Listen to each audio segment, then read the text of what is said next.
ઘનશ્યામ મહારાજની જય, હરિકૃષ્ણ મહારાજની જય, વડતાલ ધામની જય, લક્ષ્મીનારાયણ દેવની જય, નીલકંઠ પ્રભુની જય. સ્વામિનારાયણ હરે, સ્વામિનારાયણ હરે. વચનામૃત 49 આંધ્રષ્ટિનું. સંવત 1877 મહાસુદી 14ને દિવસ સંધ્યા સમયે સ્વામી શ્રી સહજાનંદજી મહારાજ શ્રી ગરડા મધ્યે દાદા ખાસરના દરબારમાં શ્રી વાસુદેવ નારાયણના મંદિરની આગળ લીમડાના વૃક્ષ હેઠે ઓટા મધ્યે ઢોલિયા ઉપર બિરાજમાન હતા અને પોતાના મુખારવિંદની આગળ 2 દીવીઓ બળતી હતી અને કંઠને વિશે પીળા પુષ્પનો હાર પહેર્યો હતો ને 2 હાથમાં પીળા પુષ્પના ગજરા ધારણ કર્યા હતા અને સર્વે ધોળા વસ્ત્ર પહેર્યા હતા અને પોતાના મુખારવિંદની આગળ મુનિ તથા દેશ દેશના હરિભક્તની સભા ભરાઈને બેઠી હતી. પછી શ્રીજી મહારાજ બોલ્યા છે, પ્રશ્ન ઉત્તર કરો. પછી બ્રહ્માનંદ સ્વામીએ પ્રશ્ન પૂછ્યો છે, ભગવાનને વિશે વૃત્તિ રાખીએ છીએ તે તો સુધી જોરે કરીને રાખીએ છીએ ત્યારે રહે છે અને જગતના પદાર્થ સન્મુખ તો એની મેળે જ રહે છે, તેનું શું કારણ છે? પછી શ્રીજી મહારાજ બોલ્યા છે, ભગવાનના ભક્ત હોય તેની વૃત્તિ તો ભગવાન વિના બીજે રહે જ નહીં અને તેને તો એ જ ફિકર રહે છે. જે મારે જગતના પદાર્થમાં વૃત્તિ રાખવી તે તો ઘણું કઠણ પડશે, માટે પરમેશ્વરના ભક્ત હોય તેને તો જગતના પદાર્થમાં વૃત્તિ રાખવી એ જ કઠણ છે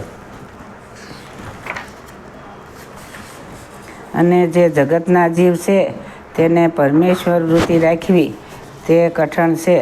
માટે જેને પરમેશ્વરમાં વૃત્તિ રહે તે પરમેશ્વરની ભક્તિ નહીં અને તે સત્સંગમાં આવતો હોય તો એ ધીરે ધીરે સંતની વાર્તા સાંભળતા સાંભળતા પરમેશ્વરનો ભક્ત થશે. પછી બ્રહ્માનંદ સ્વામીએ પૂછ્યું છે, એવી રીતે ભગવાનમાં વૃત્તિ રાખ્યાનું શું સાધન છે? પછી શ્રીજી મહારાજ બોલ્યા છે, એનું સાધન તો અંધદ્રષ્ટિ છે.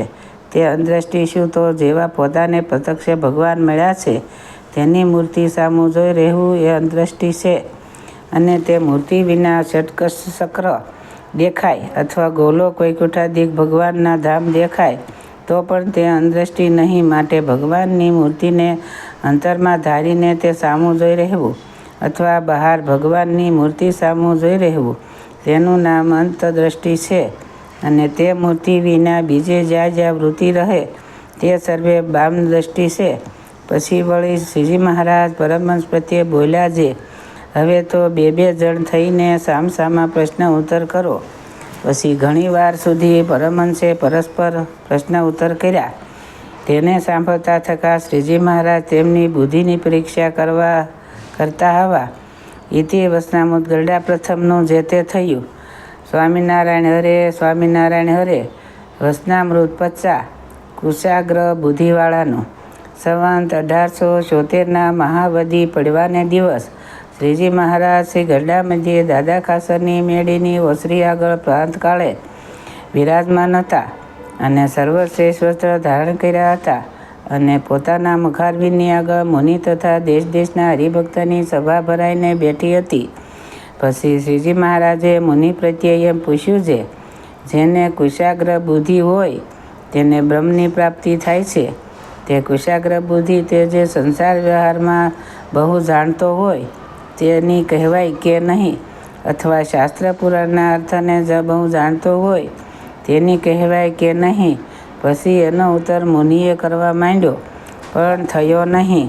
ત્યારે શ્રીજી મહારાજ બોલ્યા છે, કેટલાક તો વ્યવહારમાં અતિ ડાહ્યા હોય તો પણ પોતાના કલ્યાણને અર્થે કાંઈ જતન કરે નહીં, તથા કેટલાક શાસ્ત્ર પુરાણ ઇતિહાસ તેના અર્થને સારી પેઠે જાણતા હોય તો પણ પોતાના કલ્યાણને અર્થે કાંઈ જતન કરે નહીં. માટે એને કુશાગ્ર બુદ્ધિવાળા ન જાણવા, એને તો જાડી બુદ્ધિવાળા જાણવા.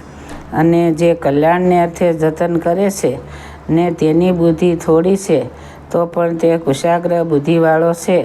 અને જે જગત વ્યવહારની કોરે સાવધાન થઈને મંડ્યો છે ને તેની બુદ્ધિ અતિ ઝીણી છે તો પણ તે જાડી બુદ્ધિવાળા છે. એ ઉપર ભગવદ્ ગીતાનો શ્લોક છે.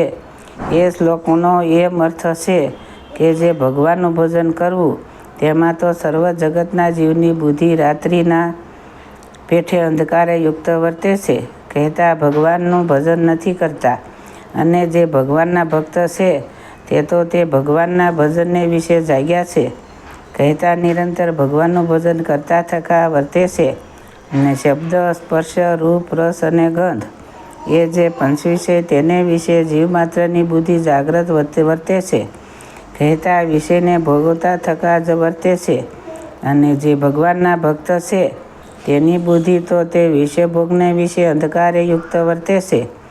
કહેતા તે વિષયને ભોગવતા નથી, માટે એવી રીતે જે પોતાના કલ્યાણને અર્થે સાવધાનપણે વર્તે છે તે જ કુશાગ્ર બુદ્ધિવાળા છે, અને તે વિના તો સર્વ મૂર્ખ છે. ઇતિ વચનામૃત ગરડા પ્રથમનું 50મું જે તે થયું. સહજાનંદ સ્વામી મહારાજની જય. હરિકૃષ્ણ મહારાજની જય. સ્વામિનારાયણ ભગવાનની જય. સૌને મારા જાજાથી જય સ્વામિનારાયણ.